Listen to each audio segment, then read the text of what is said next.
बिस्मिल्लाहिर्रहमानिर्रहीम, अस्सलामुअलैकुम and a very good morning. Espresso में आपको खुशामदीद कहेंगे। मैं हूं अरमला हसन और मैं हूं इमरान हसन। इस उम्मीद और दुआ के साथ कि आप आज भी खैरियत से हैं। हमारे नए प्रोग्राम में नए एपिसोड में आपको वेलकम करते हैं। उम्मीद है कि दिन आपका अच्छा गुजरने वाला है। अगर अच्छा गुजरे तो ज़बरदस्त, नहीं गुजरे तो मायूस नहीं होना, क्योंकि it's not the last day of life. कल एक नया दिन होगा तो आप इसको अच्छे से गुजार सकते हैं। But the best part is अगर आप प्लानिंग से अपने दिन का आगाज़ करें तो बहुत कुछ बेहतर हो सकता है।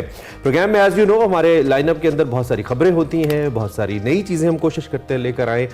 कल वैसे तो ओबियसली पूरा दिन है तो पूरी दुनिया में बहुत बड़ी बड़ी खबरें, पाकिस्तान में भी, लेकिन कल भारत के हवाले से एक बहुत बड़ी खबर आई और वो थी भारतीय वज़ीर आज़म नरेंद्र मोदी की तरफ से अयोध्या में। आपको मालूम है 1996 के अंदर बाबरी मस्जिद को शहीद कर दिया गया था। यहाँ पे मुतनाज़े राम मंदिर बनाया गया और कल इसका इफ्तिताह कर दिया। और बहुत सारे भारत के अंदर इसके खिलाफ आवाज़ें उठी कि ये एक मुतनाज़े फैसला था भारत के अंदर मंदिर बनाने का। कल भारतीय वज़ीर आज़म ने इसका इफ्तिताह किया, जिस मौके पर कुछ आम शख्सियात भी मौजूद। बिल्कुल, भारतीय वज़ीर आज़म नरेंद्र मोदी ने अयोध्या में हिंदू रस्मात को अदा करते हुए राम मंदिर का इफ्तिताह किया। मुतनाज़े राम मंदिर की तामीर है बाबरी मस्जिद की जगह पर की जा रही है, जिसे इंतहा पसंद हिंदुओं ने 1992 में शहीद कर दिया गया था। इस मौके पे जी हिंदू पंडितों, अरकान असेंबली, खिलाड़ी, शोबिस शख्सियात समेत 7000 मेहमान मौजूद थे। भारतीय मीडिया के मुताबिक जी वजीर आजम मोदी राम मंदिर ने राम की मूर्ति की रोनुमाई की। इफ्तिताई तकरीब का आगाज किया गया, जिसे खिताब करते हुए नरेंद्र मोदी साहब ने कहा कि आज 22 जनवरी सिर्फ एक तारीख नहीं बल्कि एक नए दौर का आगाज है। दूसरी जानिब ऑपोजिशन जमात कांग्रेस समेत दीगर जमातों ने राम मंदिर के इफ्तिताह को मोदी की इंतखाबात में हिंदू वोटर्स की हिमायत हासिल करने के लिए ड्रामा और साजिश करार दिया गया। जिन अहम शख्सियात के हवाले से हम बात करें, अमिताभ बच्चन हो, अनिल अंबानी हो, सचिन तेंदुलकर हो, अहम जो शोबिस से ताल्लुक़ रखने वाली दीगर शख्सियात हैं, रणबीर कपूर हैं, उसके अलावा आलिया भट्ट और कई भारतीय जो मारूफ शख्सियात हैं, उन्होंने कल इस तकरीब के अंदर देखे गए, जो कि एक मुतनाज़े जगह पे जहाँ पर बाबरी मस्जिद को शहीद किया गया था, वहाँ पर राम मंदिर का इफ्तिताह किया गया। कतरीना कैफ, माधुरी दीक्षित और बहुत सारी शख्सियात दीगर भी मौजूद थी। इसके साथ साथ प्लान है यहाँ पे, जो मास्टर प्लान में पढ़ रहा था उसके मुताबिक यहाँ पे तकरीबन 8500 करोड़ और फिर शायद उससे भी ज़्यादा की इन्वेस्टमेंट्स की जानी है। इनिशियली बहुत सारे होटल्स और रिजॉर्ट्स बनाए जाने हैं, इसको एक टूरिस्ट प्लेस के तौर पे डेवलप किया जाएगा। लेकिन दूसरी जानिब कल जब ये इफ्तिताह हुआ और जैसा लग रहा था कि एक तकसीम मुसलसल भारतीय वज़ीर आज़म चाहते हैं, सेकुलर इंडिया के मुंह पे एक थप्पड़ मारना चाहते हैं, मुसलसल मारते आ रहे हैं। कल तो मुंह ही लाल कर दिया उन्होंने अयोध्या के अंदर मंदिर का इफ्तिताह करके। भारत के सेकुलर चेहरे का मुख्तलिफ जो हिंदू इंतहा पसंद थे वो अपनी गाड़ियों पर, अपनी मोटर बाइक्स पर जो एक हिंदू मज़हब का प्रचार करते हुए जो उनके झंडे थे मजहबी, वो लगाते हुए मुसलमान आबादियों में घुस गए और उन्होंने वहां पे जाके नारेबाजी की। मुसलमान आबादी के सामने जय श्री राम के नारे न सिर्फ लगाए बल्कि मुसलमानों को वहां पे ये नारे लगाने का कहा गया, जिसके बाद सूरत हाल हरास किया गया, सूरत हाल खराब हो गई। मुसलमानों ने रिटेलिएट किया। उनका जो इलाका था, खासतौर पर मीरा रोड का एक इलाका है जिसके बारे में मैं पढ़ रहा था कि वहां पे बहुत ज्यादा तशवीशनाक सूरत हाल हुई और वहां पे हिंदुओं को अच्छी खासी मुश्किलात का सामना करना पड़ा उस वक्त जब मुसलमानों ने भी आगे से जवाब दिया। लेकिन इसके बाद कुछ वीडियो मैसेजेस आए, कुछ वहाँ के जो लोकल मुस्लिम लीडर्स थे उन्होंने कहा कि हमें प्रोवोक किया गया है, हम हिंदुओं के साथ रहना चाहते हैं, लेकिन ये जिस तरह की सूरत हाल बन रही है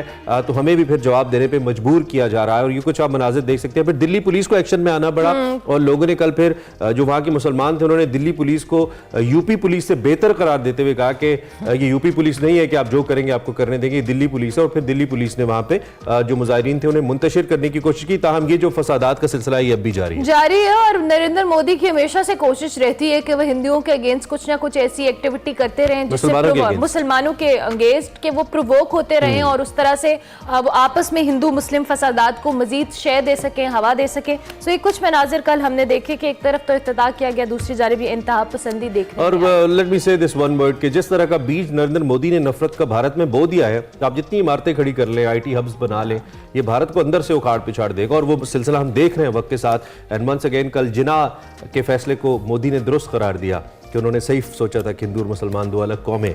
खैर जी, आगे बढ़ते हैं। What else we have? हमारे पास बड़ी खबर है, बड़ी खबर है, इंतखाबात की बात।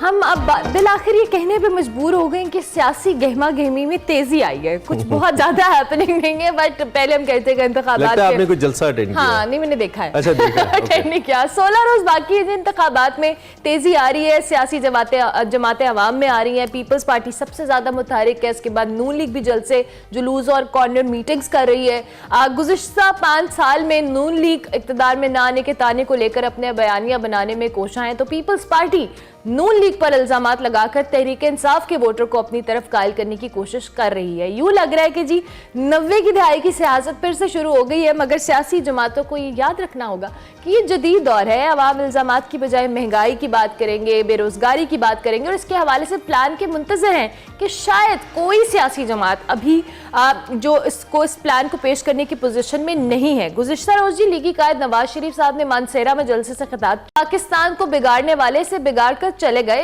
अब इसको दोबारा से दुरुस्त करना जान जोखिम का काम है। हमारी हुकूमत की मुद्दत पूरी होने दी जाती तो अगली हुकूमत भी हमारी होती।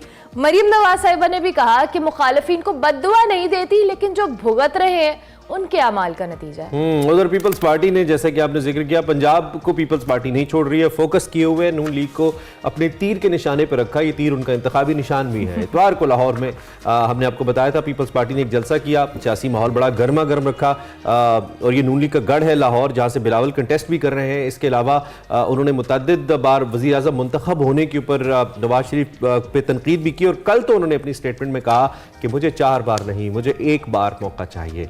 उन्होंने कहा कि हमें 3.5 साल सिलेक्टेड कहा गया, लेकिन इस तरह नवाज शरीफ को लाया गया कि उनसे लाडला कोई है ही नहीं। कहना था मदर ऑफ ऑल सिलेक्टेड हो रहा है, this is what Bilawal said. और उन्होंने ये भी कहा कि मुल्क की तारीख में ऐसी सिलेक्शन कभी नहीं हुई। बिलावल का मजीद कहना था कि नून लीग दहशत के साथ पीटीआई कारकुनों से इंतकाम ले रही है, हम इंतकाम की सियासत को दफन कर देंगे। ये एक बड़ा ज़बरदस्त टिल्ट है जो कल से हम बिलावल के बयानिए में देख रहे हैं, जिसमें वो मुसलसल पीटीआई के वोटर को खुद को मुंतखब कराने की बात कर रहे हैं, पीटीआई के वोटर को अपनी तरफ माइल कर रहे हैं कि if it's not PTI then just come to us. और ये सूरत हाल किस जानिब जाती है? दूसरी जानिब निगरान हुकूमतों को 1 साल मुकम्मल हो गया है खैबर पख्तूनख्वा के अंदर और पंजाब के अंदर। इस पर भी हमने बात करनी है। हमारे साथ माजिद निज़ामी साहब मौजूद हैं, सीनियर तजियाकार हैं, जो हमारा इलेक्टोरल प्रोसेस है इसके ऊपर बड़ी गहरी निगाह रखते हैं, तो उनसे ज़रा इस बारे में राय लेते हैं। माजिद साहब, thank you very much for joining us. आप कैसे हैं? ठीक ठाक हैं? जी बहुत शुक्रिया, thank you for joining us. अच्छा, एक तो सियासी तकरीरें तो होती हैं, और सियासी तकरीरों में जब तक इल्जामात ना हो, वोटर गर्म नहीं होता, गर्मजोशी नहीं आती वोट करने के लिए टुवर्ड्स इट्स पार्टी। लेकिन ये जो सियासी तकरीरें बड़ी दिलचस्प हैं, क्योंकि ये 2 पॉलिटिकल एलाइज के दरमियान हो रही हैं जो अब से कुछ ही महीने पहले एक दूसरे के साथ गवर्नमेंट में बैठे थे। अवाम किस हद तक कन्विंस हो रहे हैं दोनों अतराफ से? क्योंकि नवाज शरीफ का बयानिया कि मेरी हुकूमत क्यों खत्म की गई, वो तरक्की का एक सिलसिला था, न रुकता तो मुल्क आज मुख्तलिफ हालत में होता। और बिलावल का बयानिया कि 3 बार बना लिया, आपको कुछ नहीं मिला, 4थी बार बना के क्या मिल जाएगा, मुझे पहली बार मौका दें। You think people are buying this narrative? मुझे लगता है कि इंतखाबात से पहले इस तरह की बयानबाजी हमारे सियासी कल्चर का हिस्सा है, जो कि नहीं होना चाहिए। अब मेरा ख्याल है दुनिया बहुत बदल चुकी है और हमें इन चीज़ों से आगे निकल आना चाहिए। लेकिन चूंकि यहाँ पर एक सियासी शऊर और अवामी सतह पर इंतखाबी मुहिम चलाने के लिए कुछ चीज़ों की ज़रूरत होती है, और अवाम भी शायद अभी तक सब्र आज़मा बातें, तहम्मुल भरी बातें और आदाद शुमार पर मबनी हकायक सुनने के लिए तैयार नहीं हैं। तो इसलिए भी सियासी कायदीन इस हवाले से शोला बयानी करते हैं। और यहाँ पर इन दोनों की बातों के हवाले से मैं ये जरूर कहना चाहूंगा कि अगर बिलावल ये कह रहे हैं कि मुझे पहला मौका दिया जाए, तो 3 मौके तो वो ऑलरेडी ले चुके हैं, वो और उनकी फैमिली। और इसी तरह मियां नवाज शरीफ अगर कह रहे हैं कि जी मुझे एक दफा फिर मौका दिया जाए, तो उनकी भी 3 मुकम्मल हो चुकी हैं। तो इसलिए मैं नहीं समझता कि इसके अंदर कोई कानूनी या सियासी या अखलाकी वजन है। ये महज सियासी बयानबाजी है, जिसका मकसद ये होता है कि इलेक्शन से पहले आवाम को चार्ज। अच्छा Majid, there was a time जब हम जलसे देखकर ये गेज करते थे कि किसकी सियासी मुहिम कितनी अच्छी जा रही है, और कौन अवाम में ज्यादा मकबूल है। जलसे देखकर हम ये अंदाजा लगाते थे, लेकिन अब पिछले कुछ अरसे से हर सियासी जमात का जलसा ही बड़ा होता है, चाहे वो जमात इस्लामी है, वो MKM है, वो PMLN है, वो पीपल्स पार्टी और तहरीक इंसाफ तो वैसे ही बड़े बड़े जलसे करती रही है। तो क्या अब ये बड़े जलसे, बड़े इज्तिमा देखकर हम अंदाजा लगा सकते हैं, जैसे बिलावल का बड़ा जलसा था लाहौर में, कि वो मकबूल हो रहे हैं, या ये महज इट्स जस्ट अ नंबर, लोग आ जाते हैं और कहीं पे भी आ जाते हैं? आपका क्या तज्जिया? जी, ये एक बड़ा इंटरेस्टिंग पॉइंट इसलिए है कि उस जलसे के अंदर मौजूद लोगों के हवाले से अगर हम को थोड़ा सा डीपली जायजा लें तो फिर हमें थोड़ी चीजों को समझने का मौका मिलता है। जिस तरह मानसेरा का जलसा है, मीनारे पाकिस्तान का जलसा है, टाउनशिप का जलसा है, ये परसेप्शन बनाने में, सियासी तौर पे तासुर बनाने में तो बहुत अच्छे साबित होते हैं। लेकिन अगर हम इसका इलेक्शन के साथ एक मवाजना करें, इसको कनेक्ट करें, तो पता ये चलता है कि कितने लोग, मिसाल के तौर पर बिलावल भुट्टो जरदारी के जलसे में कितने लोग NA 127 से थे, ये है असल सवाल।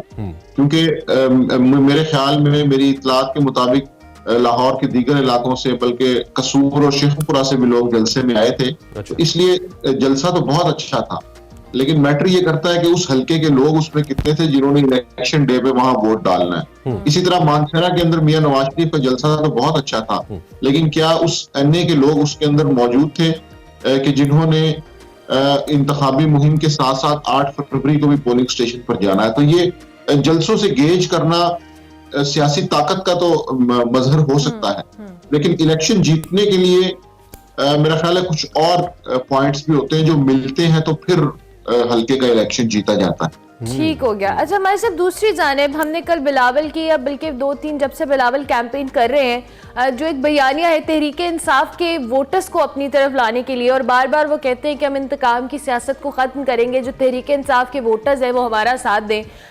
इस नैरेटिव जो वो बिल्ड करने की कोशिश कर रहे हैं बिलावल, इस हवाले से कॉमेंट कीजिएगा। जी, ये पंजाब के हवाले से ये एक हकीकत है कि पंजाब में या तो प्रो PMLN पॉलिटिक्स है या एंटी PMLN पॉलिटिक्स है।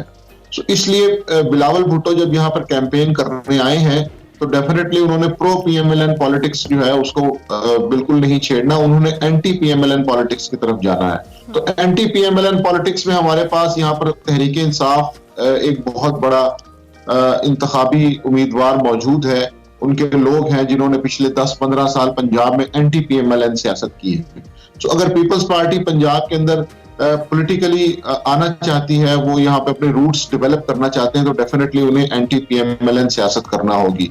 लेकिन इस पहलू को सामने रखते हुए मैं एक और चीज इसमें ऐड करना चाहूंगा कि ये समझना कि PTI का वोटर वहां से शिफ्ट हो जाएगा पीपल्स पार्टी की जानिब, मुझे फिलहाल ऐसा नहीं लग रहा। उसकी वजह यह कि तहरीक इंसाफ ने जब अपनी सियासत की तो उसने इन दो बड़ी जमातों को, मुस्लिम लीग नून और पीपल्स पार्टी को, यकसा तनकीद का निशाना बनाया।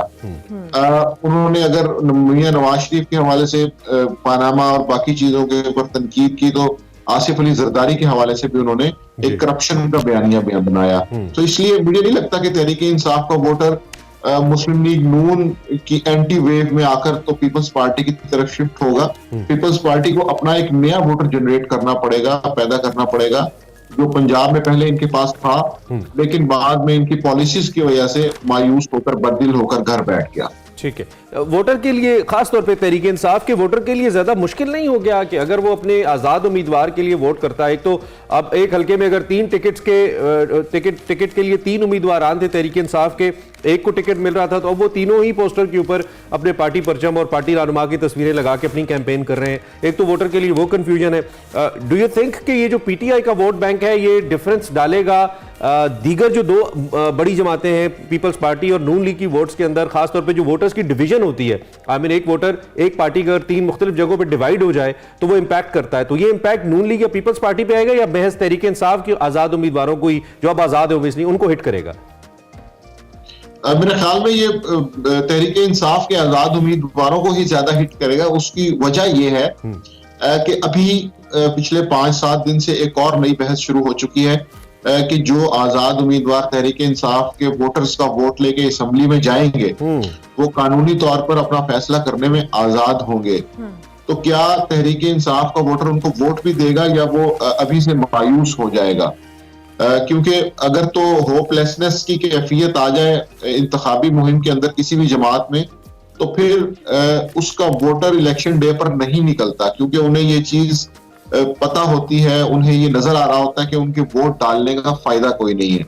तो इसलिए अभी तहरीक इंसाफ की मुश्किलात में एक और इजाफा ये है कि पिछले एक हफ्ते से डिस्कशन में जब से ये आजाद उम्मीदवार आए हैं और मुस्लिम लीग नून और पीपल्स पार्टी ने ये कहना शुरू किया है कि जब ये जीत जाएंगे तो उसके बाद हम इनसे डील कर लेंगे या इनको हम अपनी तरफ मुतवज्जो कर लेंगे। तो ये फिर इस बहस के बाद तहरीक इंसाफ का कारकुन एक दफा फिर ये सोचने पे मजबूर है कि क्या मैं इलेक्शन डे पर किसी को वोट डालने जाऊं और वो मेरे वोट से जीत जाए तो क्या वो मेरे वोट की तर्जुमानी करेगा या वो अपने 5 साल के लिए किसी और जमात में चला जाए। बहुत से पीटीआई के कारकुनान, जिसमें रहनुमा खासतौर पे कहना चाहिए, जिसमें बैरिस्टर सलमान अकरम राजा भी शामिल हैं, उन्हें कुरान पे हलफ देना पड़ रहा है हल्के के सामने कि हम अपनी पार्टी चेंज नहीं करेंगे इलेक्शन जीतने के बाद।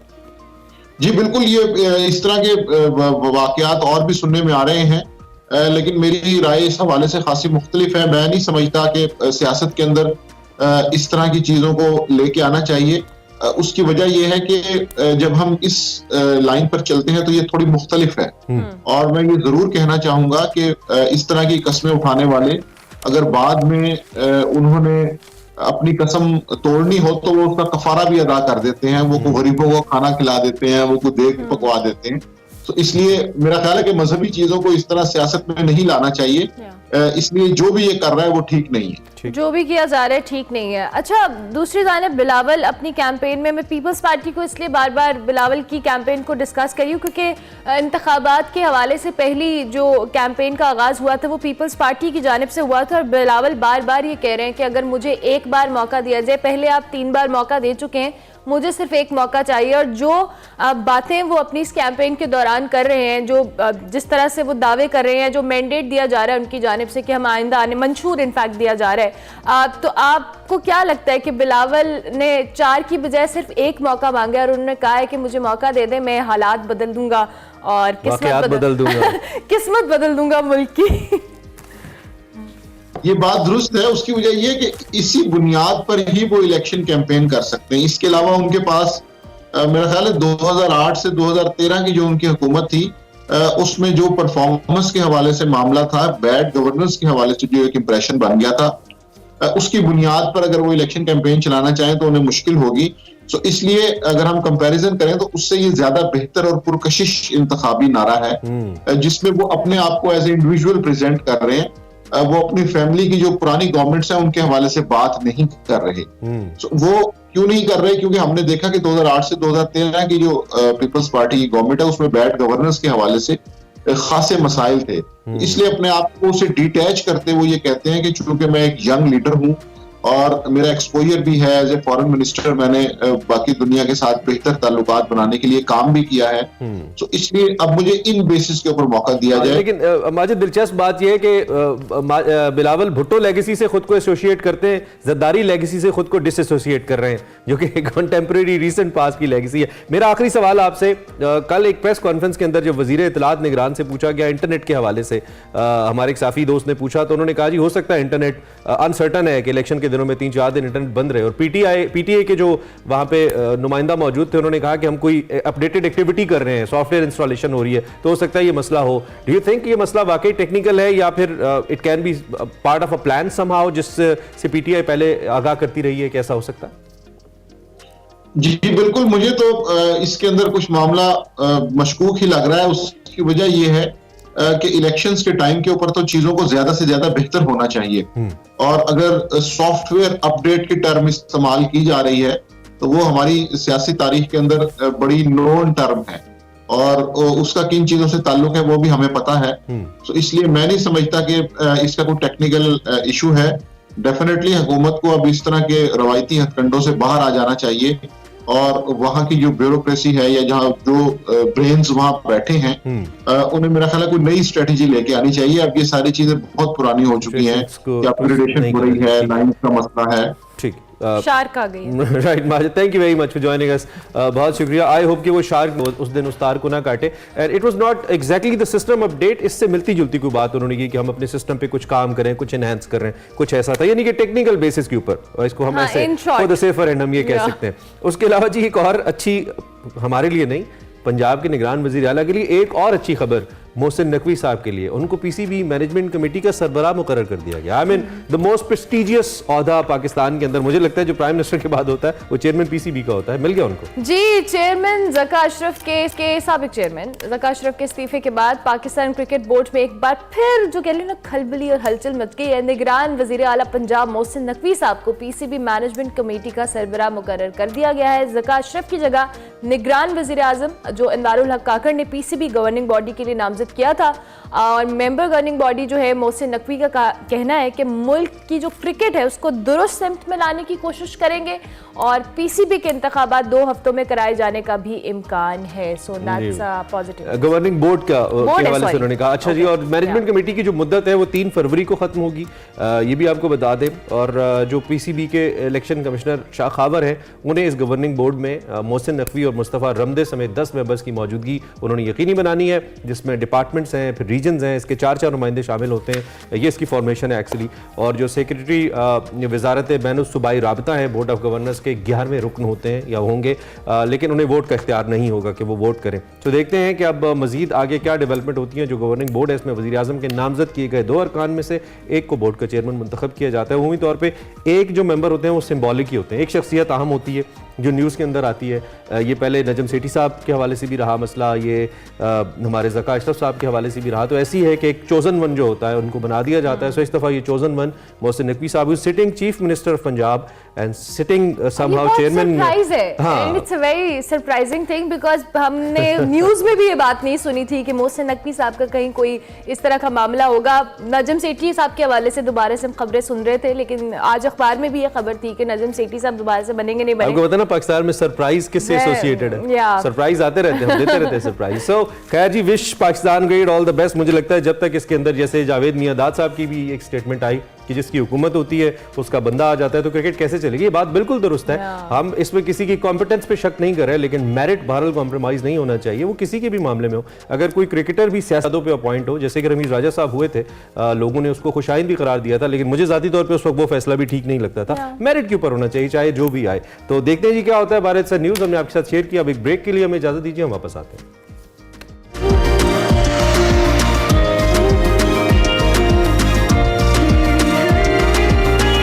Welcome back to Expresso. Break के बाद वापस आ गए। अब आपको दिखाएंगे हमारा सेगमेंट फैशन ऑफ फन, जिसमें निम्रा नासिर आज हमें बता रही हैं डॉट आर्ट के हवाले से, नुक्तों से तस्वीरें बनाने का जो आर्ट है उसके हवाले से क्या बात हो रही है। देखते हैं आज का सेगमेंट।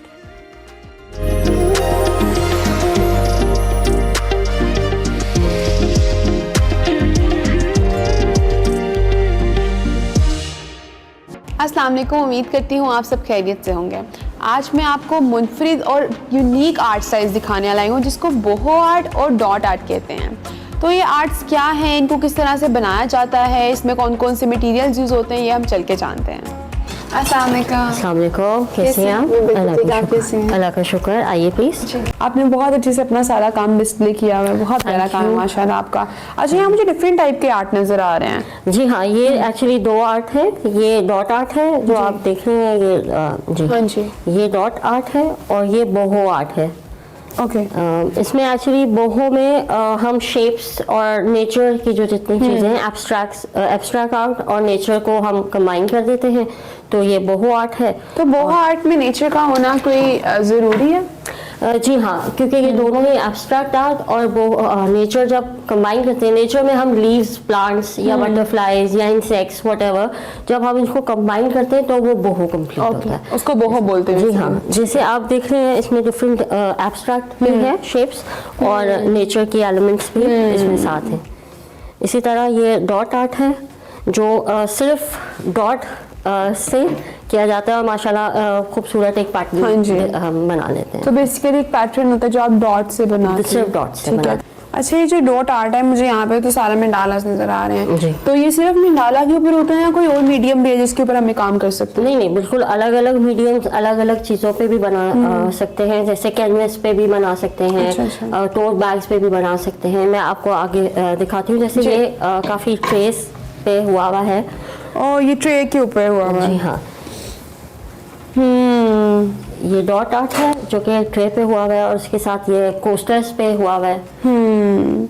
अच्छा, तो लोग ज़्यादा किस मीडियम के ऊपर पसंद कर रहे हैं आर्ट? सबसे ज़्यादा कंफर्टेबली ये वुड पे क्या कर लिया जाता है। अब वुड पे चाहे आप कोई बड़ा सा मिरर ले लें उस पे कर लेते हैं, या वॉल हैंगिंग्स लोग काफ़ी ज़्यादा पसंद करते हैं, तो इसलिए मंडाला सबसे ज़्यादा बनते हैं। तो अगर इसको फॉर एग्जांपल इसमें पानी गिर जाता है या चाय गिर जाती है, बिल्कुल इसमें लैकर हुआ हुआ है और ये इजी कोट हुआ हुआ है, तो आप ये वॉशेबल होता है।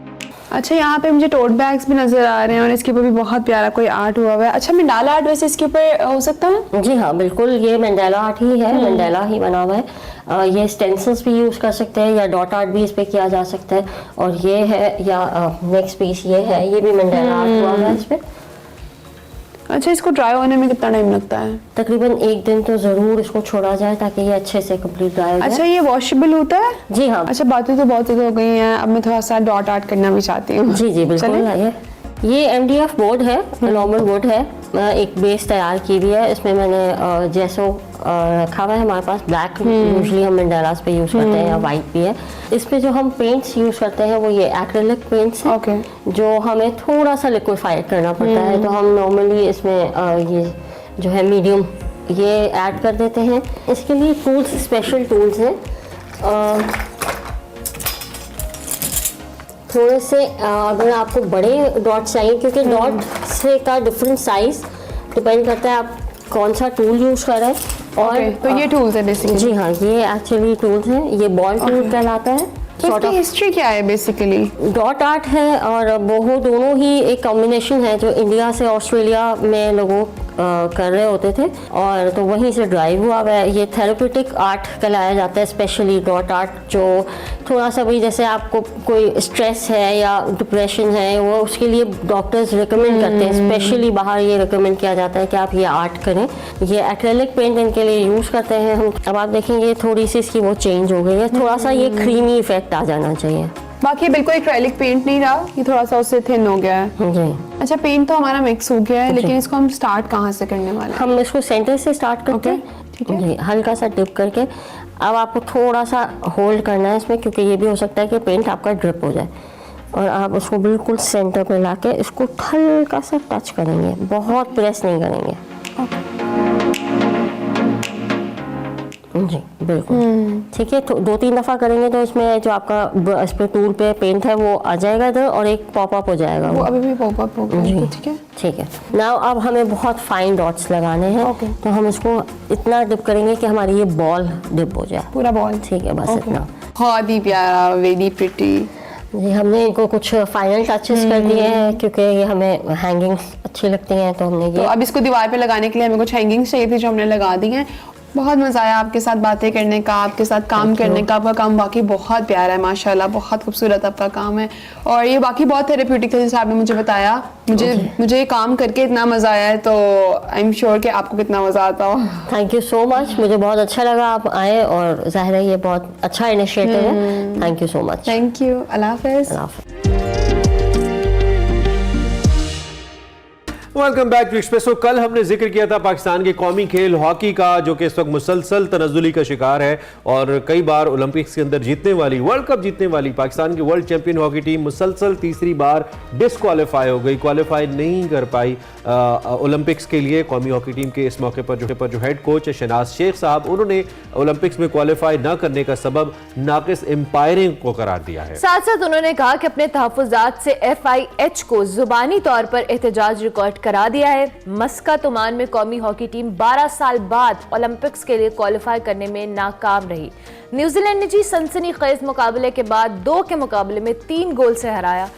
जो टीम के हेड कोच हैं शहनाज शेख, उन्होंने एम्पायरिंग और जो इंटरनेशनल हॉकी के इंतजामात हैं उस पर भी सवाल उठाया। शहनाज शेख के मुताबिक गलत एम्पायरिंग पर FIH से एहतजाज किया है, और उनके मुताबिक जी मैच के दौरान न्यूजीलैंड के ऑफिशियल की मौजूदगी हैरान कुन थी। टीम हेड कोच ने नौजवान खिलाड़ियों की परफॉर्मेंस को भी सराहा और उनको सपोर्ट करने के ऊपर भी जोर दिया। हॉकी के हवाले से हम बार बार बात करते हैं कि हमारा नेशनल स्पोर्ट है, नेशनल गेम है, लेकिन अनफॉर्चुनेटली ये ऊपर जाने की बजाय तनज़्ज़ुली का शिकार है, और उसकी बहुत सारी वजूहत हैं। हमारे जो नेशनल लेवल के ऊपर भी जो इंतजामात हैं, या जिस तरह से हॉकी को नज़रअंदाज किया जाता है, और इंटरनेशनल लेवल पर भी जिस तरह से ये हमने अब एक नई कॉन्ट्रोवर्सी देखी है, तो डेफिनेटली सोचने की बात है कि क्यों हमारा स्पोर्ट तनज़्ज़ुली का शिकार हो रहा है। यकीनी तौर पे जो बैनुल-अक़वामी टीम्स हैं वो बैनुल-अक़वामी स्टैंडर्ड्स के मुताबिक खेलती हैं, उनको मौके मिलते हैं, उनके कैंप्स ज़्यादा लगते हैं, वहाँ पे लीग्स का इनेकाद होता है। पाकिस्तान में चूँकि इस नेशनल स्पोर्ट को मुकम्मल तौर पर इग्नोर किया गया या उस तरह इस पर तवज्जो नहीं दी गई और यही उसका नतीजा हम देख रहे हैं। अब भी अमला हम अगर टैलेंट की बात करें तो टैलेंट यकीनी तौर पे सामने आता है, लेकिन प्लेयर्स का शायद उतना एक्सपोजर नहीं है जिनको क्रिकेट में मिलता है। उस हद तक मॉनेटरी बेनिफिट्स इन्वॉल्व नहीं है। पिछले कुछ अरसे में तो बहुत से लोग बेरोज़गार हो गए जो पाकिस्तान के लिए नेशनल टीम्स के लिए खेलते रहे और जो इदारा जाती सतह पे उनकी नौकरियां थी वो भी सफ़र करती नहीं। तो मेरे ख्याल में बहुत सारे ऐसे नुकात हैं जिसके ऊपर बात हो सकती है। बहरहाल किसी एक मैच के हारने के बाद इसे महज एम्पायरिंग के ऊपर उसकी जिम्मेदारी डाल देना ये भी मैं सोचता हूँ कि कतई तौर पर दुरुस्त नहीं है। पाकिस्तान टीम की परफॉर्मेंस, और ये सिर्फ इस मैच में तो नहीं है, ये मुसलसल हमने देखा है कि वो तनज़्ज़ुली की तरफ गई है। तो ज़रूरत इस अमर की है कि न सिर्फ बेहतरीन अपने जो हमारे ग्राउंड्स हैं, ख़ास तौर पे हॉकी फील्ड्स हैं, उसके ऊपर काम किया जाए, जो वहाँ पे इंटरनेशनल स्टैंडर्ड्स हैं उनको मेंटेन किया जाए, जो टेक्निकल एस्पेक्ट्स हैं ख़ास तौर पे टेक्नोलॉजी को इन्वॉल्व करना और फिर प्लेयर्स को टेक्नोलॉजी के साथ हमआहंग करना, this is very important hockey और इमरान, इसके साथ साथ जिस तरह से हम दीगर स्पोर्ट्स के ऊपर, या दीगर स्पोर्ट्स की हम क्या ही बात करें, क्रिकेट की बात करते हैं, हमारा डोमेस्टिक स्ट्रक्चर दो कि हम उसको क्रिटिसाइज करते हैं लेकिन काफ़ी हद तक बेहतर भी है। तो हॉकी के अंदर भी इसी तरह से हमारे जो ग्रास रूट लेवल है या डोमेस्टिक सतह पे हॉकी के हवाले से काम होना चाहिए ताकि जो प्लेयर्स हैं ये इंटरनेशनल स्टैंडर्ड्स पे के मुताबिक भी खेले जाकर और इनकी ट्रेनिंग या इनको फैसिलिटेट उस तरह से किया जाए ताकि ये जो बाद में जाके हम इन कॉन्ट्रोवर्सीज में पढ़ते हैं या ब्लेम गेम का सिलसिला रहता है, प्लेयर्स को प्रॉपर आप फैसिलिटेट करें, देन व्हाई नॉट, वो क्यों परफॉर्म नहीं करेंगे? उनको मौका मिलेगा तो वो डेफिनेटली परफॉर्म करेंगे और अच्छा जितनी परफॉर्म बेरोजगारी करेंगे। है इस मुल्क के अंदर, वी रिमेंबर के हारिस रऊफ क्रिकेटर नहीं थे बट वो आज इंटरनेशनल क्रिकेट खेल रहे हैं। जब उनको अपॉर्चुनिटी मिली, इज प्रूवन हिमसेल्फ, तो ये जरूरी है। और हम ऑफ एंड ऑन अपने शो के अंदर हॉकी पे बात करते रहते हैं जी, हम अपना रोल प्ले करते हैं बीइंग मीडिया हाउस या मीडिया प्लेटफॉर्म। अच्छा, इससे पहले कि हम ब्रेक पे जाएं, एक बड़ी अच्छी पॉजिटिव खबर पाकिस्तान और ईरान ताल्लुकात के हवाले से आ रही है क्योंकि हमें बड़ी परेशानी थी। ये ताल्लुकात अब सिफारती बहाली की जानिब जा रहे हैं। एक इत्तफाक हुआ है इन ताल्लुकात को बहाल करने के हवाले से। जो दोनों ममालिक हैं इनके सफ़ीर 26 जनवरी से अपनी पोजीशंस पर वापस बहाल होंगे। कशीदगी हुई थी आपको मालूम है और पाकिस्तान ने अपने सफ़ीर को बुला लिया था और तेहरान में ईरानी सफ़ीर को वापस ना आने का कहा था। इस वक्त जो तर्जुमान दफ्तर खारजा हैं उनके मुताबिक, उनकी स्टेटमेंट के मुताबिक पाकिस्तान के जो सफ़ीर हैं वो तेहरान में अपनी जिम्मेदारियाँ संभालेंगे, जबकि पाकिस्तान में ईरान के सफ़ीर भी 26 जनवरी को वापस आ जाएंगे। और जो ईरानी वज़ीर खारजा हैं वो पाकिस्तान के निगरान वज़ीर खारजा की दावत पर 29 जनवरी को पाकिस्तान का दौरा भी करेंगे। बिल्कुल, उनके निगरान वज़ीर खारजा समेत अहम शख्सियात से मुलाकात होगी। इस हवाले से हमने आपको अपडेट किया। हम ब्रेक लेंगे, ब्रेक के बाद वापस आएंगे। आप देखते रहिए एक्सप्रेसो।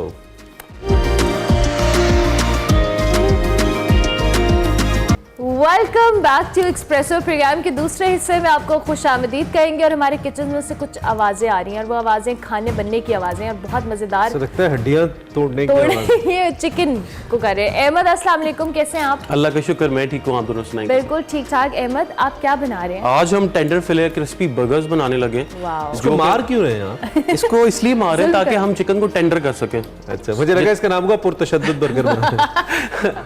तो बेसिकली हम चिकन को टेंडर करेंगे जितना ज्यादा कर सकते हैं। मैरिनेशन से नहीं, हम इसको फाइबर्स जो है बाय फिजिकल हैंड से तोड़ेंगे। ये जरा करके दिखाएं कैसे, जरा कैमरे। ये बेसिकली मिलेट होता है और इससे हम जो है इसके फाइबर्स को जो है वो तोड़ते हैं और बड़ा क्रिस्पी बर्गर होने वाला है। ठीक है, बड़ी अच्छी टेक्निक के साथ, बड़ा सिंपल सा। और सस्ता भी, सस्ता इंशाल्लाह, सस्ता एट द सेम टाइम, सस्ता भी और अच्छा भी। आपको दिखाते रहेंगे साथ साथ। Ahmed, thank you, keep it up. हम आपकी तरफ वापस आएंगे और साथ साथ हम आपको नॉर्थ की सैर कराते हैं। इतना वर्सटाइल प्रोग्राम कहाँ मिलेगा आपको, मतलब खाने के साथ नॉर्थ की सैर, बैठे बैठे।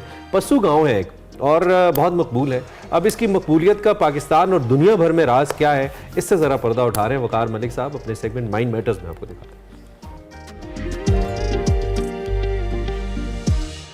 अस्सलाम वालेकुम नाज़रीन, मैं हूं वकार अहमद और आप देख रहे हैं माइंड मैटर्स। बात करेंगे पस्सू गांव पर कि पाकिस्तान का एक गांव है जो कि इंतहाई खूबसूरत गांव है और उसकी कई जहतें हैं, कई जाविये हैं उसको देखने के, और दुनिया के खूबसूरत तरीन जो गांव होते हैं उनमें उनका शुमार होता है। पस्सू में दुनिया जहान से लोग आते हैं, टूरिस्ट आते हैं, उस गाँव को देखते हैं। लेकिन वो गाँव जो है वो सिर्फ अपनी लैंडस्केप के हवाले से शोहरत नहीं रखता। वो गाँव, उसकी शोहरत के बहुत सारे हवाले हैं। उसमें तालीम है, उसमें वुमेन एम्पावरमेंट है, उसमें बहुत सारे हवाले हैं। एक छोटा सा गांव है लेकिन नज़्म व नस्क में उसकी मिसाल नहीं मिलती। और ये तमाम जो नज़्म व नस्क है, ये जो ऑटोमेशन है, ये जो उस गांव की तरक्की है, उसके पीछे क्या राज हैं, उसी गांव के सोशल एक्टिविस्ट सखी आसिफ सईद को हमने मदऊ किया अपने स्टूडियो में। बहुत शुक्रिया सखी साहब। थैंक यू वकार भाई। लंबा सफ़र उनसे से आप लाहौर हैं, तो लाहौर का मौसम कैसे लग रहा है वैसे? बिल्कुल, सबसे पहले तो मैं शुक्रिया अदा करना चाहता हूँ, और ऐसा लग रहा है जैसे हम लोग उंजा के दरियाई उंजा के किनारे बैठ के पसुकौंस के सामने बात कर रहे हैं। तो लाहौर बेसिकली इससे पहले 2 मरतबा आया हूँ, लेकिन इस साल मुझे काफ़ी मुख्तलिफ लगा, और शायद वो इस साल मैं विंटर में विज़िट कर रहा हूँ, और यहाँ पे जिस तरीके से एक फॉग का एक समा है, और यकीन मानिए मुझे कोई 15 दिन हुए हैं, लेकिन मैंने ब्लू स्काई अभी तक नहीं देखा है लाहौर में। तो उस चीज़ को मिस कर रहा हूँ उनजा से आया हूँ। इमेजिन कि पसूगा को बंदा जो है उसने ब्लू स्काई जो है 15 दिन में, और आप यहाँ पे मतलब आपको लेकिन आपको सर्दी उस तरह नहीं लगती? नहीं, बिल्कुल नॉर्मल है यहाँ पे। ठीक है, ये बताइए सखी भाई, सबसे पहले तो पशु गाँव के वाले से हम बात करेंगे कि इस गाँव की मुकम्मल आबादी, टोटल आबादी कितनी है? टोटल आबादी जो है, अगर हम मेरे ख्याल से अब जो लास्ट सेंसस हुए वहाँ पे, तो 1600 जो है ना हमारे पॉपुलेशन है। 1600? जी जी। अच्छा, ये बड़ी मज़े की बात है कि अगर आप 50 साल पुराने स्टैट्स भी उठा के देख लें तो 800-900 होगी या इस तरह, तो बिल्कुल अच्छा है, आबादी पे एक अच्छा कंट्रोल भी नज़र आता है। जी जी। प्लानिंग, जो फैमिली प्लानिंग का जो एक कॉन्सेप्ट है वहाँ पे, और ख़ासकर डिफरेंट ऑर्गेनाइजेशंस वहाँ पे काम कर रहे हैं, और बच्चे 2 ही अच्छे वाले जो कॉन्सेप्ट है उसको फॉलो कर रहे हैं। ये बताइए कि पशु गांव का जो नज़्म व नस्क है उसको चलाने के लिए कितनी ऑर्गेनाइजेशंस हैं? 1600 आबादी है, मेरे ख्याल में 150 घर होंगे। जी जी। इन 150 घरों का जो भी नज़्म व नस्क है, पूरी रोज़मर्रा की जो रूटीन है उसको चलाने के लिए टोटल नंबर ऑफ ऑर्गेनाइजेशंस कितनी हैं? इस वक्त जो वहाँ पे फ़ाल तरीके से जो काम कर रहे हैं, तकरीबन 13 जो है ना हमारे पास ऑर्गेनाइजेशन है, कमेटीज़ है, जो मुख्तलिफ सेक्टर्स को देख रहे हैं गाँव के अंदर। तो ये सारे जो कमेटीज़ है ये बेसिकली काम कर रहे हैं पशु डेवलपमेंट ऑर्गेनाइजेशन के अंदर। ठीक है, मेन जो अम्ब्रेला ऑर्गेनाइजेशन है वो PDO है। फिर उसके अंदर आपको पशु स्टूडेंट एसोसिएशन, जो तालीम और बच्चों के ऊपर काम कर रहे हैं, डिफरेंट ट्रेनिंग्स होते हैं वहाँ पे, और बहुत सारे स्टूडेंट्स हैं वो कराची में, लाहौर में, इस्लामाबाद में। तो पशु PSA के जो ब्रांचेस हैं ना वो इन शहरों में भी है। और वो स्टूडेंट रिलेटेड कोई भी इशू हो, फाइनेंशियल इशू हो, तो वो PDO को जो है ना इन्फॉर्म कर रहे होते हैं यहाँ से। तो फिर पशु कंजर्वेंसी कमेटी जो है कंजर्वेशन के ऊपर जो काम कर रहे हैं वो है। पशु वाटर एंड सैनिटेशन है। अच्छा, वाटर एंड सैनिटेशन पहले जो कंजर्वेटर, इसका कमाल आपने नहीं किया, मतलब आपके तो आप गांव के और हर जगह पे मारखोर और आईबेक्स और ये चीज़ें नज़र आ रही हैं। जी जी। तो बहुत बड़ी बात है ये। हाँ, ये इससे पहले जब ICUN ने ये कॉन्सेप्ट लाया था कि INGO है, और उसमें फिर गांव वालों ने भी, बहुत कम लोग होते थे जो शिकार खेलते थे वहाँ पे, मकामी लोग, वो just for the sake of food ना वो जाते थे शिकार पे, लेकिन वो पूरी कम्युनिटी को उसमें फ़ायदा नहीं होता था। अब आप यकीन माने हमारे पास जो है ना, सिर्फ जो आईबेक्स से हम लोगों ने पैसे कमाए, जो हंटिंग से, जो वहाँ पे आते ट्रॉफी हंटिंग करने के लिए, तो 10 करोड़ रुपए गांव ने मतलब इन चंद सालों में जो है ना वो इस रेवेन्यू जनरेट किया है। और उसी पैसे से हम लोग वहाँ पे कहीं पे लिंक रोड्स बनाना हो, या किसी को हेल्थ का इशू है और उसको इमरजेंसी में कोई फंड चाहिए, तो इंटरेस्ट फ्री जो है ना हम लोग लोन देते हैं। कुछ तालीम के हवाले से भी होता है, और कुछ नौजवान जो बेरोज़गार है वो अपना कोई बिजनेस सेट करना चाहता है, तो उनको सीड मनी जो है ना वो पशु डेवलपमेंट ऑर्गेनाइजेशन, पशु थ्रिफ्ट एंड क्रेडिट सोसाइटी के थ्रू जो है हम इशू करते हैं। और फिर आप तीसरी की बात कर रहे थे, पशु वाटर एंड सैनिटेशन जो है वो बेसिकली, चूँकि आपको पता है आप पशु में रहे भी हो, और 2 पाइपलाइंस है हमारे जो ड्रिंकिंग वाटर का जो लाइन आए हुए, एक बटोरा ग्लेशियर से, एक पशु ग्लेशियर से। तो लैंड स्लाइडिंग की वजह से बहुत वो नुकसान होते हैं। तो फिर ये जो कमेटी है ये फिर फ्लो ऑफ वाटर और ये सारी चीज़ें के लिए, तो जो पशु गांव को जो पानी आ रहा है वो आ रहा है पशु ग्लेशियर से, आ रहा है। और जनाबाद साइड के लिए जो है ना बटोरा ग्लेशियर से पानी लेकर। ज़बरदस्त। लेकिन मुझे सबसे जो अच्छी चीज़ लगी थी, ये जो पशु ग्लेशियर से पानी आ रहा था, कि ग्रेविटी को कितना अच्छा इस्तेमाल किया गया है, कि वो पूरे गांव का चक्कर लगा के और उतने ही प्रेशर से हमारे होटल पशु इन तक पहुंचता है। बिल्कुल। अमेजिंग। तो उसके बाद नेक्स्ट पशु रिफॉर्म्स पैनल क्या करता है? पशु रिफॉर्म्स पैनल वहाँ पे इस तरह की, मतलब जिस तरह रियासत का एक आप असेंबली कह ले कि मतलब जो गिलगित बल्तिस्तान असेंबली आप एक एग्जांपल ले ले कि मतलब टाइम टू टाइम हमें कानून के अंदर कुछ अमेंडमेंट करना होता है या कुछ चेंजिंग करना होता है। और पशु रिफॉर्म पैनल जो है ना, यहाँ पे हमारे बहुत सारे ऐसे दोस्त हैं जो कानून के ऊपर काम करते हैं कि मतलब ये कानून चेंज होना चाहिए। अब ये कानून जो है ये लोकल गांव की सतह? जी जी, ये हमारे अपने गांव के होते हैं और डिफरेंट रिचुअल सेरेमनी हो या कल्चर सेरेमनी हो वहाँ पे। अब फॉर एग्जांपल रिसेंटली उन्होंने एक कानून शाया किया है जो रसूमात कमेटी के थ्रू, कि वहाँ पे फॉर एग्जांपल ये जेज का कॉन्सेप्ट तो नहीं होता, आपको पता है उनसे के अंदर। तो अब ये लोग चेक कर रहे होते हैं कि मतलब हम ज़्यादा खाना ना बनाए घर पे, ज़्यादा मेहमानों को अगर हमें मतलब फॉर एग्जांपल दूल्हा के साथ अगर किसी को जाना हो तो स्पेसिफिकली आइडेंटिफाइड जो है ना नंबर्स होते हैं कि इतने लोगों ने दूल्हा के साथ दुल्हन के घर जाना है। फिर हम फॉर एग्जांपल हमारे कोई बेटी घर से जो ना रुखसत हो रही है तो उसका भी सारी चीज़ें चेक हो रहा होता है कि कई जेवरात तो हम गिफ्ट नहीं कर रहे या कोई ज़्यादा कपड़े तो नहीं, मतलब उसका इम्पैक्ट दूसरे कम्युनिटी मेंबर पे ना पड़े। और ये पशु रिफॉर्म्स पैनल? हाँ, ये पशु रिफॉर्म्स के अंदर होता है, रसूमात कमेटी हमारे वो सारी चेक कर रहे होते हैं। क्या बात है। और फिर आ गया आप पशु यूथ एंड स्पोर्ट्स ऑर्गेनाइजेशन है। ठीक है, तो वो ये जितने भी हम देखते हैं पशु की बड़ी बड़ी खबरें कि वहाँ पे जो है होती हैं, ये जो वुमेन क्रिकेट लीग और फुटबॉल क्रिकेट लीग खवातीन की और मर्दों की, ये तमाम ये पशु यूथ एंड स्पोर्ट्स ऑर्गेनाइजेशन। हमने बेसिकली फर्स्ट जो लीग हम लोगों ने ऑर्गेनाइज़ किया था वो शमशाल से हमारी दो बहनें हैं, करिश्मा एंड सुमेरा इनायत ने, जो इंटरनेशनल लेवल पर अभी काम कर रहे हैं। तो इन्होंने हम अप्रोच किया था कि हम जो है ना साथ कोलैबोरेट करना चाहते हैं और वहाँ पे एक फ़ुटबॉल लीग और वुमेन फ़ुटबॉल लीग जो है ना वो ऑर्गेनाइज़ करना चाह रहे हैं। तो आप यकीन माने वकार भाई, इतना कोई सपोर्ट मिला हमें कम्युनिटी की तरफ से। हमें ग्राउंड जो है ना फ्री ऑफ कॉस्ट दिया PYSO को, और गांव वाले सारे मिलजुल के ना वो ऊपर आए। कुछ रेजिस्टेंस आपके 1% जो है ना कुछ पेरेंट्स ने रेजिस्टेंस किया इसके ऊपर कि यार इनको घर पे बैठना चाहिए और काम करना चाहिए, तो अब स्पोर्ट्स खेलेंगे बच्चियाँ वो भी।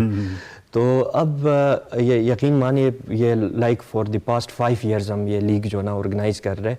और अब वो पेरेंट्स भी खुश है क्योंकि बहुत सारे स्टूडेंट्स जो है ना वो स्कॉलरशिप में इस वक्त डिफरेंट यूनिवर्सिटी स्पोर्ट्स के जो स्कॉलरशिप्स होते हैं डिफरेंट यूनिवर्सिटीज़ में पढ़ रहे हैं।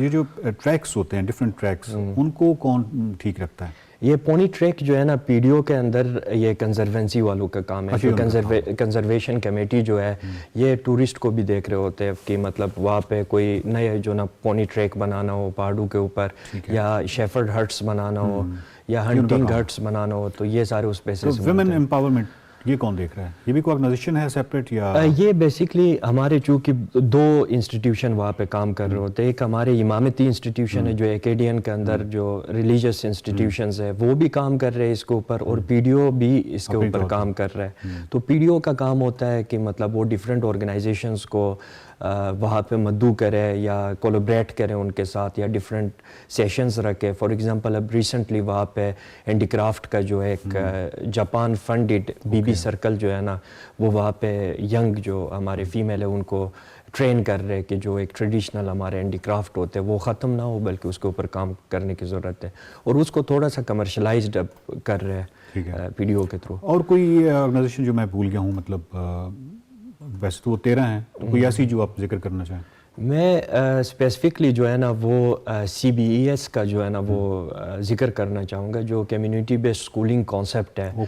और पेरेंट्स और टीचर्स का एक कमेटी है जो बेसिकली कुछ स्टूडेंट्स ऐसे होते हैं कि आप क्लास में उनको ट्रीट नहीं कर सकते या उनके साथ जो है ना आप बात नहीं कर सकते, तो इनके टीचर्स और स्टूडेंट्स प्लस पेरेंट्स के ऊपर एक कमेटी फॉर्म किया जिसमें टीचर्स भी है और पेरेंट्स भी है, कुछ यूथ भी है उसमें। तो वो काम कर रहे होते हैं, अगर किसी स्टूडेंट का कोई इशू हो तो वो साथ मिल के काम कर रहे होते हैं उसके ऊपर। अमेजिंग। और आपका अर्ली चाइल्डहुड डेवलपमेंट और वो जो स्कूल है वो जी, भी जी। ज़बरदस्त चल रहा है। बिल्कुल बिल्कुल, वो भी चल रहा है। अभी म्यूज़िक के ऊपर भी वो इनिशिएटिव ले रहे हैं। अच्छा, म्यूज़िक का जो गुलमित में एक स्कूल है, बुलबुली करीमाबाद में है, आपका बैंड स्कूल है, बट म्यूज़िक का इस तरह स्कूल पशु में नहीं है। हाँ बिल्कुल, ये बीच में इंट्रोड्यूस किया था वहाँ पे, यूएसएड फंडेड जो है ना, हमारे DW बेग साहब कर रहे थे वहाँ पे कोई काम, लेकिन वो बच्चों ने शायद इंटरेस्ट नहीं लिया उसमें। लेकिन हमारे पास वो बैंड है जो हम डिफरेंट बच्चे ज़्यादा उसकी तरफ हाँ, होते उसकी हैं। तरफ वो बड़े माहिल होते हैं।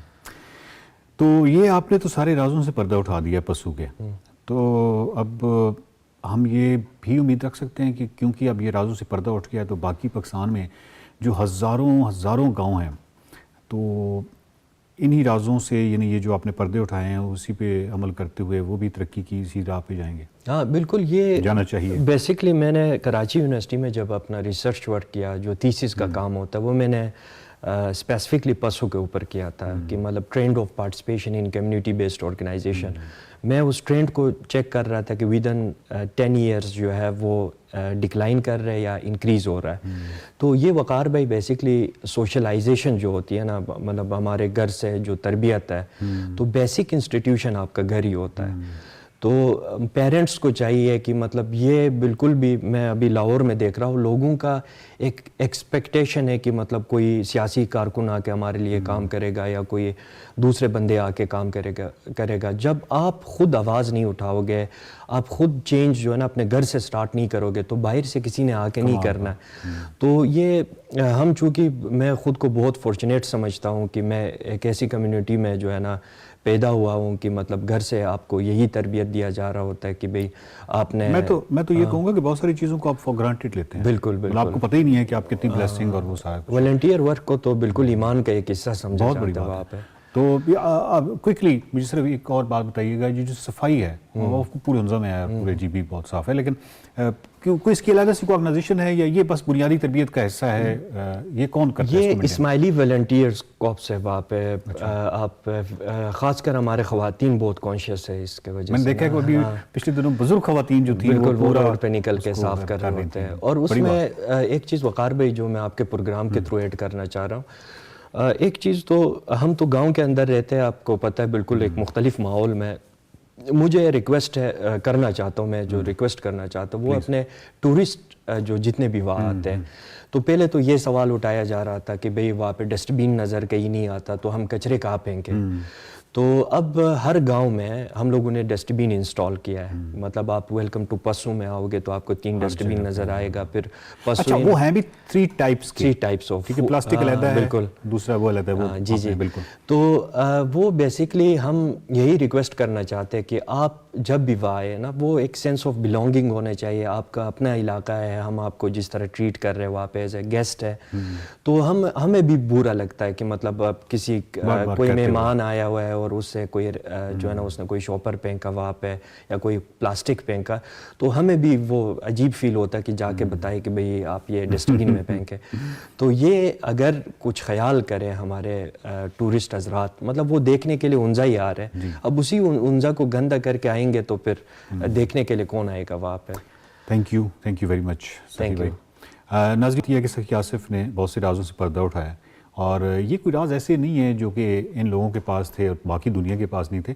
ये बहुत ही स्टैंडर्ड प्रैक्टिसेस हैं जिनकी सखी आसिफ बात कर रहे थे, और इन्हीं प्रैक्टिसेस को इस्तेमाल करते हुए, इन पे अमल दरामद करते हुए आप पूरे पाकिस्तान को खूबसूरत बना सकते हैं। आप पूरे पाकिस्तान के तमाम गांव खूबसूरत हो सकते हैं, शहरों के अंदर मोहल्ले खूबसूरत हो सकते हैं, लेकिन जब तक वो कम्युनिटी का तसव्वुर नहीं है और बिल्कुल एक इंडिविजुअल की तरह आप अगर अलहदा से कट के रह रहे हैं, तो फिर डेफिनेटली वही चीज़ें पैदा होती हैं कि घर के अंदर जो है उसको तो आप ओन करते हैं, लेकिन घर के बाहर या अपनी गाड़ी से बाहर जो लैंडस्केप है उसको ओन नहीं करते, और वहाँ पे बहुत एतमाद के साथ कचरा फेंकते रहते हैं। देखते रहिए mind matters. Welcome back to Expresso program में। अब आपकी मुलाकात करवाते हैं हमारे एक्सप्रेसो हीरो से, एक्सप्रेसो चैंपियन से, the Tekken champion Arsalan Ash. किसी तारुफ के मोहताज नहीं। हमारा प्राइड ये है कि जब अरसलान फर्स्ट टाइम विन किए थे आज से तकरीबन 3 साल पहले, तो हमने अरसलान को अपने शो में लिया था और उसके बाद जब भी कोई टाइटल जीतते हैं हमें वैसी खुशी होती है जैसे अरसलान को खुद होती होगी। Tekken world tour final 2023 Arslan Ash ने अपने नाम किया है और इस फाइनल में उन्होंने जनूबी कोरिया के खिलाड़ी चेरी बेरी मैंगो को शिकस्त दी है। क्या नाम है वैसे। CBM के नाम से पहचाने जाने वाले कोरियन खिलाड़ी पाकिस्तानी गेमर के सामने बेबस नजर आए इस गेम के अंदर और फाइनल में अरसलान ऐश ने कोरिया के चेरी बेरी मैंगो को 3-1 से हरा दिया। अरसलान ऐश इससे कबल भी आपको मालूम ही है, हम बताते रहते हैं, 4 मरतबा चैंपियन रह चुके हैं। इसके अलावा अगर पाकिस्तानी इस टैलेंटेड गेमर की बात करें तो इनको टेकन का बेहतरीन खिलाड़ी कहा जाता है इस वक्त दुनिया भर के अंदर और वो दुनिया के तमाम बड़े जो टेकन टूर टूर्नामेंट से इसमें शिरकत कर चुके हैं, बड़े बड़े प्लेयर्स को हरा चुके हैं और इस वक्त हमारे साथ मौजूद हैं लाइव। अरसलान, अस्सलाम वालेकुम, गुड मॉर्निंग एंड कंग्रेचुलेशंस। हमें आपसे बात करके, जैसे इमरान ने कहा, जब आप जीतते हैं हमें उतनी खुशी होती है जितनी शायद आपको भी होती होगी। सो कांग्रेचुलेशंस। कैसा लग रहा है जीत के? बैक टू बैक विन्स हैं और चैंपियन बनना ऑब्वियसली ये बड़ी खुशी की बात होती है। जी वालेकुम सलाम और गुड मॉर्निंग आपको भी। काफ़ी अच्छा लगता है, काफ़ी प्राउड फील होता है और मैं हमेशा ही सोचता हूँ कि सब मेरे दोस्तों की और कम्युनिटी की और मेरी मम्मा की और फैमिली की दुआओं का असर है। बाकी अल्लाह ताला इज्जत दे रहे हैं तो बहुत शुक्रिया। I've seen a documentary on you. I believe Soni के चैनल पे थी, टेकन के चैनल पे ऐसा था कुछ? हाँ, प्ले स्टेशन सोनी पे बिल्कुल प्ले स्टेशन के ऊपर आपके ऊपर डॉक्यूमेंट्री बनाई गई। आई मीन ये तो कोई भी यंगस्टर पाकिस्तान का जो खास तौर पे गेमर्स हैं वो तो सोच सकते हैं। ये तो एक जिसे कहते हैं ना एक फन की महराज होती है, एक अल्टीमेट लेवल होता है, वहां पे आप पहुंचे। अरसलान, कैसा फील होता है यार जब डॉक्यूमेंट्री, आई थिंक पाकिस्तानी और या सोनी और या प्ले स्टेशन बहुत कम डॉक्यूमेंट्रीज बनाते हैं किसी पे, और पाकिस्तानी शायद मैं वाहिद पहला ही हूँ जिस पे प्ले स्टेशन ने डॉक्यूमेंट्री बनाई है। और जब डॉक्यूमेंट्री बन रही थी मुझे पता नहीं था कि मैं जीतूंगा भी या क्या होगा। वो ईवो के अंदर मैं जीत भी गया और मुझे पता भी नहीं था कि प्ले स्टेशन वाले बना रहे हैं डॉक्यूमेंट्री मेरे ऊपर। तो काफी अनबिलीवेबल सा लगता है सारा कुछ कि ये सब कुछ वाकई हो रहा है। जब थोड़ा बड़ा हो जाऊंगा मैं तो अपनी देखूंगा पीछे लेगेसी को, काफी प्राउड फील होगा मुझे। अभी तो बस फ्लो में चल रहा हूँ, अभी काफी कुछ अचीव करना होगा। अभी तो आप बस फ्लो में जा रहे हैं और मेरे ख्याल से ये विन आपको वैसे ही बहुत इंस्पिरेशन देती होंगी या मोटिवेट करती होंगी। अच्छा अरसलान, जैसे इमरान ने कहा कि टेकन अब गेमर्स के लिए ऑब्वियसली अब पाकिस्तान के अंदर दुनिया भर में इसका ज़्यादा ट्रेंड भी था, स्कोप भी था। हम अगर चूंकि काम भी करते हैं इन मीडिया हाउसेस में, बट स्टिल हम गेम्स को या इस तरह की वीडियो गेम्स या टेकन को हम उतना सीरियसली सोच नहीं सकते थे कि इंटरनेशनली इसको इतना रिकग्नाइज किया जाएगा और पाकिस्तान से कोई लड़का उठेगा और चैंपियन बन जाएगा दुनिया भर में। क्या आपको देखकर अब भी जो लड़के हैं, नए लोग जिनसे आप मिलते हो, वो इस बारे में बात करते हैं, आपसे इंस्पायर होते हैं? हाँ, इवन के पेरेंट्स काफी अब तो मुझे ईमेल्स करते हैं, मैसेज डीएम्स वगैरह करते हैं, ओवरसीज पेरेंट्स ना, और पाकिस्तान के अंदर भी। क्योंकि आज जब मैंने ये चीज की थी, जैसे मैं पहले अक्सर कहता हूँ कि अगर आपने क्रिकेटर बनना है पाकिस्तान के अंदर, जो कि काफी बड़ी स्पोर्ट्स है, तो अगर आपने अपने पेरेंट्स को कहना है तो आप इजीली कन्विंस करना, उनको एटलीस्ट समझाना कि यार मैंने बनना है। क्योंकि आप बड़ा दूसरे लोगों को देखते हो, शुएब मलिक वगैरह को, कि ये बने हैं तो उनको नजर आती है कि एग्जाम्पल नजर आती है। लेकिन जब मैं पहले दफा खुद किया था बाहर, तो कोई एग्जाम्पल मैं उनको बताने वाला था ही नहीं कि यार मैंने इस तरह का बनना है, ई स्पोर्ट्स प्लेयर क्या होता है या एथलीट क्या होता है। तो मेरे लिए काफी चैलेंजिंग था। लेकिन अब लोग एटलीस्ट बता सकते हैं कि हमने, मुझसे समेत काफी और पाकिस्तानी भी गए हैं बाहर, जीते भी हैं, कि इस तरह का बनना है अरसलान की तरह। अरसलान जिस तरह बाहर गया, तो एक एग्जांपल अब बन चुकी है कि लोग एटलीस्ट लोग हैं बता सकते हैं पेरेंट्स को कि इंडीड। और आपने बाबर का जिक्र किया तो आप टेकन की दुनिया के बाबर आजम ही हैं, your world number 1। I mean इससे बड़ी और क्या बात है। और फिर आपका ताल्लुक लाहौर पाकिस्तान से है। ऐसा क्या है, कौन सा ऐसा टूल है जिसकी बेस पे हरा देते हो? आई मीन वो लोग, मैं आपसे सवाल मैंने पहले भी किया था, जब भी आते हो सवाल पॉपअप करता है मेरे माइंड में कि वो लोग इन गेम्स को बनाने वाले हैं, इनकी केमिस्ट्री को समझते हैं। आपके पास ऐसा क्या टूल है? आई थिंक मेन जो चीज होती है वो होती है कि मेरी कम्युनिटी बहुत स्ट्रॉन्ग है, और मैं बिल्कुल नहीं, कभी नहीं कहा मैंने कि यार मैं अकेला ही सब कुछ कर सकता हूँ। क्योंकि मेरे जो इर्द गिर्द के लोग हैं ना, कि वो बहुत ज्यादा स्ट्रॉन्ग है। मैं उनसे खेलता हूँ, लेवल अप करता हूँ और बहुत स्ट्रॉन्ग बनता हूँ। आई थिंक हमारी जो कम्युनिटी पाकिस्तान, क्योंकि लाहौर में मोस्टली लोग प्लेयर्स हैं, बाहर के मुल्क में जैसे जापान के अंदर भी लोग ऑनलाइन ज्यादा खेलते हैं, लेकिन जो ऑफलाइन और जो आप ग्राइंड करते हो मिल के अपने लोगों के साथ, आई थिंक ये चीज आपको एक लेवल ऊपर ले जाती है दूसरे लोगों से। तो बाकी स्किल सेट हो जाता है और जब आप खेलते हो प्रैक्टिस करते हो तो डेफिनेटली। अच्छा अरसलान, अपनी इस फाइट के हवाले से बताओ जिसमें अभी रिसेंटली आपने साउथ कोरिया के जो एक प्लेयर है उसको हराया है और वो आपके सामने बिल्कुल नहीं टिकने आपने उनको दिया, क्या टेक्निक्स थी, क्या किस तरह से उनको आपने टफ टाइम दिया? जो चेरी बेरी मैंगो है उसने पहले भी एक दफा मुकाबला किया था, मैं साउथ अफ्रीका के अंदर केप टाउन के अंदर मैं उससे लड़ा था, तो उससे मुझे हरा दिया था। तब फाइनल के अंदर ही 3-2 से मुझे उसने हरा दिया था। तो उसके बाद मैं काफी सोचा उसके कैरेक्टर के बारे में, खुद उसका कैरेक्टर भी मैंने काफी खेला। फिर मैंने उसके कैरेक्टर के खिलाफ एक कैरेक्टर जो हमने देखा होगा कतरीना, वो मैंने तैयार की कि मुझे लगता था कि वो जो कैरेक्टर है वो उसके कैरेक्टर नोक्टिस को काफी हरा सकता है। तो वो मैंने मैचअप काफी प्रैक्टिस की उसकी खेलते हुए, तो मुझे था कि कहीं ना कहीं ये काफी अच्छा प्लेयर है, इसके साथ मेरा फाइनल्स में आ सकता है। तो वो कामयाब होगी मेरी कोशिश। अच्छा, दैट्स अमेजिंग। तो जब आप वहां पे ये मुकाबला जीते हैं, आई मीन खासतौर पे जापान, कोरिया, इन ममालिक के अंदर क्या फीडबैक होता है जो आम पब्लिक है वहां की, उनकी तरफ से क्या सुनने को मिला आपको? मुझे भी लगता है कि मैं जापान के अंदर थोड़ा ज़्यादा पॉपुलर हूँ पाकिस्तान की निस्बत, क्योंकि मैं एयरपोर्ट पे जापान के ऊपर जा रहा हूँ तो वो लोग वीडियो गेम इतनी कॉमन है वहां पे, तो वो लोग पहचान लेते हैं अक्सर ना कि उसे मैं बताऊँ तो मैं टेकन खेलता हूँ तो वो पहचानते हैं, तो लोग इज्जत करते हैं काफी ज्यादा गेम्स की। इवन जापान के अंदर तो हर कोई गेम खेल रहा होता है, बूढ़ा बच्चा हर कोई, वो समझते हैं कि काफी हेल्थी एक्टिविटी है ये। और आपके पाकिस्तान में जैसे कि आपने कहा कि पेरेंट्स आपसे राब्ता करते हैं, आप एक आइकॉनिक प्लेयर आप बन गए हैं ऑब्वियसली, तो पाकिस्तान के अंदर प्रोफेशनल गेमर बनने के लिए एक तो प्लेयर्स को, लड़कों को क्या करना चाहिए या लड़कियों को भी, नंबर 1, और नंबर 2 क्या इसका फ्यूचर है, आई मीन फाइनेंशियल फ्यूचर? आप तो माशाल्लाह यू डूइंग रियली गुड, हमें पता है कि आपने बड़े बड़े प्राइजेस भी विन किए, तो क्या फाइनेंशियली भी वाइबल है कि एक बंदा प्रोफेशनल गेमर बने, आज से मेहनत करना शुरू करे? कोई मशवरा तो दें देखने वालों को, यंगस्टर्स को। बिल्कुल, मैं बिल्कुल चाहूंगा कि ये फील्ड इस तरह की है कि जिस तरह की आपको अगर बॉक्सिंग का शौक है तो आप कर सकते हो, तो अगर आपको गेमर या स्पोर्ट्स प्लेयर बनने का शौक है तो बिल्कुल आप, इसके अंदर पैसा भी है, इसके अंदर फेम भी है, और आप इजी, मतलब ये नहीं है कि आपको कोई बोर्ड सेलेक्ट करेगा जैसे क्रिकेट के अंदर है कि पीसीबी सेलेक्ट करेगा फिर आप जाओगे। इसमें आप ओपन ब्रैकेट टूर्नामेंट्स है, आप अगर आपको लगता है कि आप टक्कर दे सकते हो, किसी को हरा सकते हो, तो अब तक सबसे बड़ा प्राइज कितने का जीता है आपने, अगर आप हमें बता पाए? अभी तक सऊदी अरब का था, वो $500,000 का था। $500,000। Wow, lovely, wow, great Arsalan, it's always sweet talking to you. बहुत शुक्रिया आप हमारे साथ आए हो, आप जीतते रहो, हम आपको बुलाते रहेंगे और हमारे लिए यही फख्र की बात है। हमारी बेस्ट विशेस आपके साथ हैं। The champion, Tekken champion Arsalan Ash हमारे साथ लाइव मौजूद थे। आपकी मुलाकात करवाई, अभी हम ब्रेक लेंगे, ब्रेक के बाद वापस आएंगे, आप देखते रहिए एक्सप्रेसो।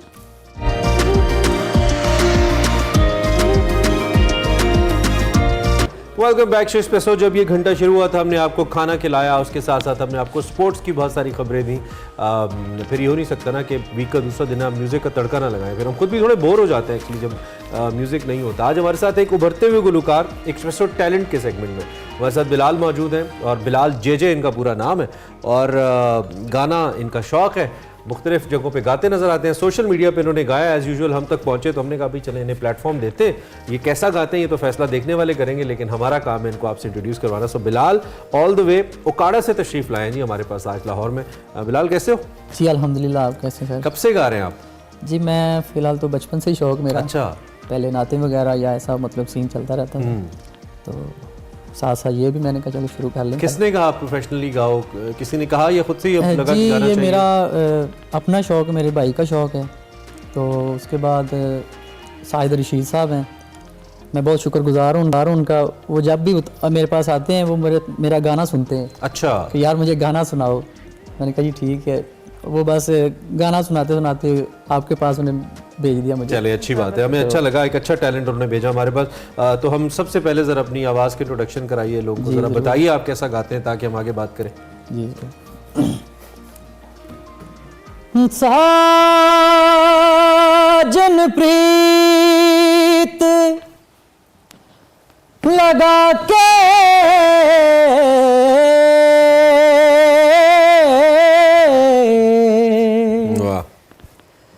दूर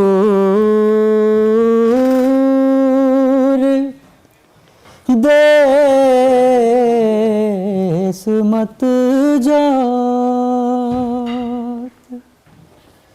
दूर देश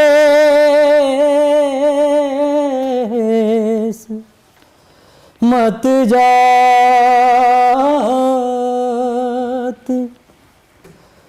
बसो हमारी नगरी मोहे सुंदर मुख दिखला जाए बहुत अच्छा। मोहे सुंदर मुख दिखला दिखला दिखला हो कदिया मिल सांवल यार वे हो कदिया मिल सांवल यार वे मेरे लूलू चीख पुकार वे मेरे लूलू चीख पुकार वे हो कदिया मिल सांवल यार वे मेरी जिंदड़ी होई उदास वे मेरा सांवल आस न पास वे मेरी जिंदड़ी होई उदास वे मेरा सांवल वाह आस न पास वे मैं तो बैठी सब कुछ हार वे मैं तो बैठी सब कुछ हार वे हो कदिया मिल सांवल यार वे वाह वाह वाह सांवल यार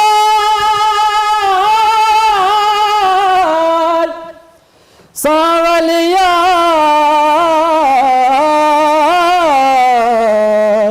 सांवल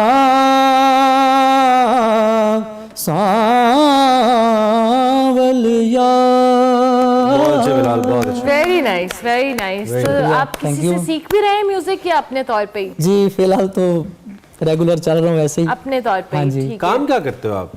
काम मेरा बार्बर शॉप है हमारी बार्बर शॉप है जी। हेयर ड्रेसिंग हेयर ड्रेसिंग का तो ये काम तो है जो हमारा। लोग आते होंगे उनको तो आप भरपूर अरे एंटरटेन करते होंगे।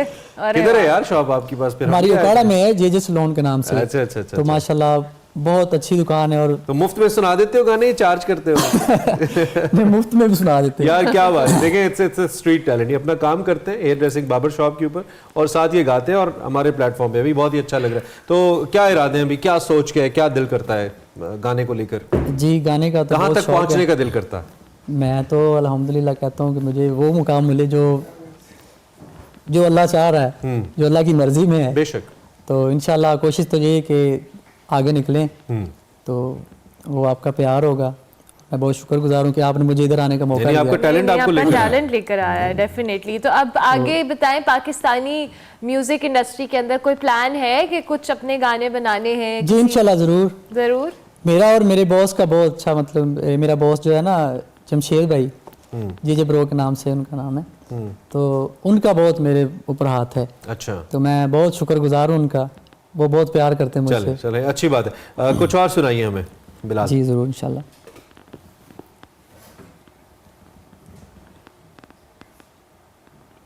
You sing the lyrics, okay.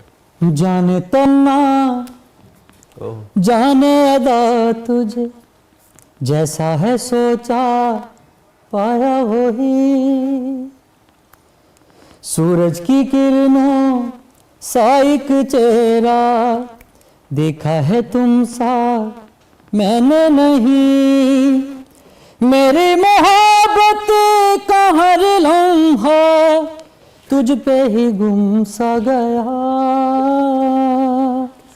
ना मैं हूँ आशिक ना मैं दीवाना कह दे सॉरी कोई बात नहीं, कोई बात नहीं, करे करे। तेरा आगे जाने गाएं गाएं। अच्छा जाने तमन। It's okay no problem, Relax, okay. कभी कभी रिदम टूट भी जाता है। This is और what we लिरिक्स want. थोड़े मुश्किल है, कोई बात नहीं, आप कंटिन्यू करें। वैसे ऑफ एयर हमें बिलाल ने बताया कि इसने रात को ये गाना तैयार किया क्योंकि और ये बहुत viral है। मुश्किल गाना है, वायरल हाँ जी, गाना बहुत है, viral तो इट्स ओके। लाइव आप गा रहे हैं तो लाइव में ही हो जाता है, तो आपने कभी भी डिस्करेज नहीं होना ऐसी किसी सिचुएशन में शुक्रिया बिलाल। सर। ये बताओ कि फैमिली में भी कोई गाता है या आप खुद ही हो बस? नहीं, मैं अकेला ही हूँ। घर वाले क्या कहते हैं जब गाते हो? आज तो टीवी पे आके माशाल्लाह। तो घर वाले तो माशाल्लाह, मेरा भाई है साजिद भाई अच्छा। और आबद भाई, वो मुझे बहुत सपोर्ट करते हैं। ठीक है, क्या बात है, तो मेरे वाले साहब की बहुत दुआ है मुझे। तो मैं आपको एक गाना और सुनाता हूँ, जरूर इस पे जरूर, जरा कंफ्यूज हो गया कोई मैं। मसला नहीं। कोई बात नहीं। आप हम ब्रेक पे जाएंगे, तो हम ब्रेक पे हाँ जाएंगे, जी ब्रेक पे हम जाएंगे, ब्रेक पे जाएंगे। आप आपके अपना गाना शुक्रिया के सुनाएं। साथ क्या आप आए, आप सुनाइए और फिर ब्रेक लेते हैं जी, सुनाइए। लाम ले चल चरखे मोर काए, ले चल विच कोई मत फतूर हो, तकला सिदक यकीन दी मान पाके, मन का पामन दा जे शाऊर होवे, ओ दे नाम वाह, दी कोई खरीद करके, वट पुणिया जे राजी मंजूर होवे, ओ दी याद विच कतदी रही हरदम, खबर केड़ी भी तंद मंजूर हो, माया तेरे वेखण नू चुक चरखा गली दे विच डामा वे, माया तेरे वेखण नू चुक चरखा गली दे विच डावा, ते लोकां बाणे मैं कतदी तंद तेरियां यादां दे पावा वे, माया तेरे वेखण नू।